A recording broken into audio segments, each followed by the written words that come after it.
with me if you want to live.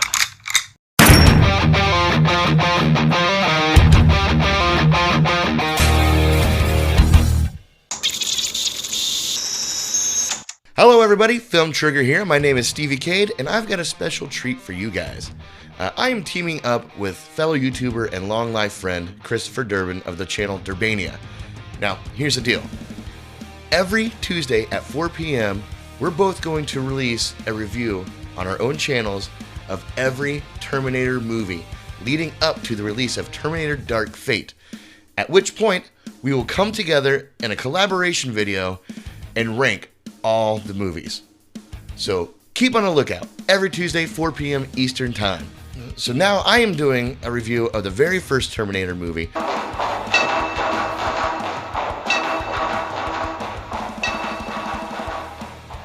And you can check out Durbin's video also right now. I will leave the link to his channel in the description below, so be sure you check his out. The original Terminator is a 1984 action horror directed by James Cameron, written by James Cameron and Gail Ann Hurd, and starring Arnold Schwarzenegger, Michael Biehn, and Linda Hamilton.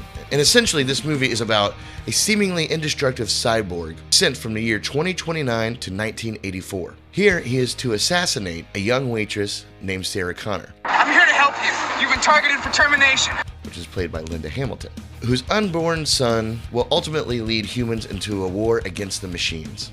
But human soldier Reese Kyle, played by Michael Biehn, is also sent back to protect her at all costs. What day is it? The date? 12th May, Thursday. What year? I'll just tell you right now, overall, I had to watch this movie wearing the lens of a 1984 moviegoer, because this movie is outdated, and it will always be outdated. But this film does give us an action-packed thriller that had a very low budget and a high-passion director/storyteller, James Cameron. From beginning to end, this film establishes a backstory weaved in with excellent exposition throughout the entire movie. There is a lot going on, but you are never lost because they do a great job explaining everything and just keeping you up to the point the entire film. You even have time to notice the little things like a young Bill Paxton. Hey, I think this guy's a couple cans short of a six-pack. And the gratuitous shoe product placement. From the very beginning of the movie, you are introduced to a post-apocalyptic world, and then immediately thrown into modern times, 1984 lenses, where you're treated with such delights like full frontal Schwarzenegger. What's wrong with this picture? Now from here you meet an 18-year-old Sarah Connor and her foreshadowing friend Ginger. You're dead, honey. Just a couple of young single ladies of the 80s just having fun, living carefree. Then Sarah's life becomes suddenly disrupted as she learns about the phone book killer who is killing Sarah Connors in the order as they are found in the phone book. Filed from several witnesses. Once again, Sarah Connor, 35, mother of two, brutally shot to death in her home this afternoon. Now she feels as she's being followed, which she is, by Reese Kyle. So she takes hiding in a nightclub called Techno War, which actually Techno War is the name of the genre that James Cameron coined for this movie because he didn't really enjoy people were calling it a slasher film or a horror film. So he came up with Techno War. Another movie that would fall under this category is the film Blade Runner. So inside the nightclub, she runs into both the Terminator and Reese Kyle. And at this point, you still have no idea who's a good guy, who's a bad guy, and this adds to the thriller element of the movie.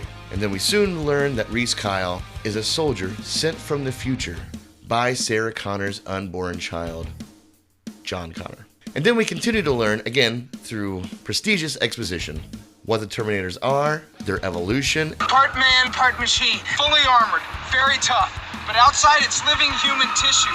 The 600 series had rubber skin. We spotted them easy. But these are new. They look human.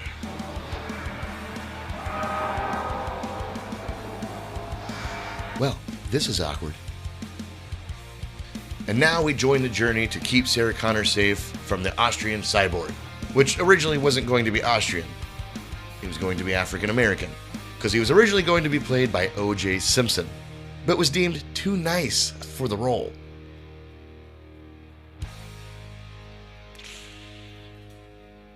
But Arnold Schwarzenegger landed the role and was loved by Cameron so much that they actually delayed production of the movie by 9 months, while Arnold Schwarzenegger finished his movie, Conan the Destroyer. So during this time, Cameron was free and was looking for work because we like to get paid. So he asked the studio for some projects, and they gave him a couple writing projects, and one of those writing projects ended up turning into what we know now as Aliens. So I guess it was time not wasted. As we lead into the second act of the film, the movie slows down long enough for one of my first negatives of the film, and that is the undeserved love scene. It just kind of happens for no reason.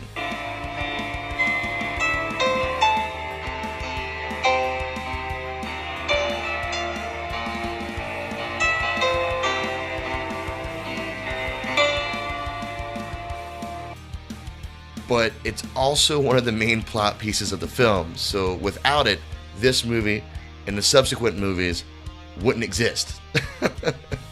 So, like it or not, it's there, but it's important. Still, it's very undeserved. Not only do I not buy them just suddenly having sex during the midst of all this carnage and her friends just being killed, them having almost no sleep, but I don't really buy that they love each other. I don't think we've invested enough time yet. So that's definitely one of the big negatives of this movie for me. But they do eventually have to keep running from the Terminator, who is unrelentlessly chasing after Sarah Connor. Which brings me to another one of my negatives of the film. Even though it seems that the Terminator is indestructible to us, the Terminator knows he's not indestructible. I have a hard time believing that he would still be so destructive and not stealth. Like he'd kind of hide in the shadows a little more. I'll be back.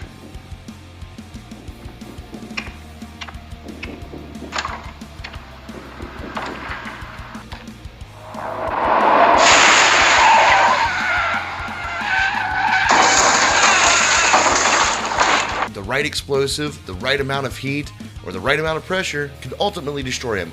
You're a terminated fucker.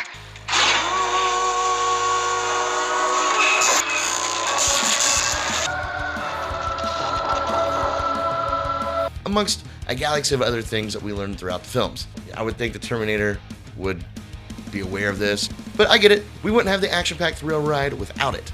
So, and by the end of this film, we are left with a destroyed Terminator, a dead Reese Kyle, and a very pregnant Sarah Connor. Which makes Reese Kyle the dad, right? Which begs the age-old question, which came first, the chicken or the egg? And then we see Sarah Connor ride off into the stormy trails ahead. There's a storm coming in. I know.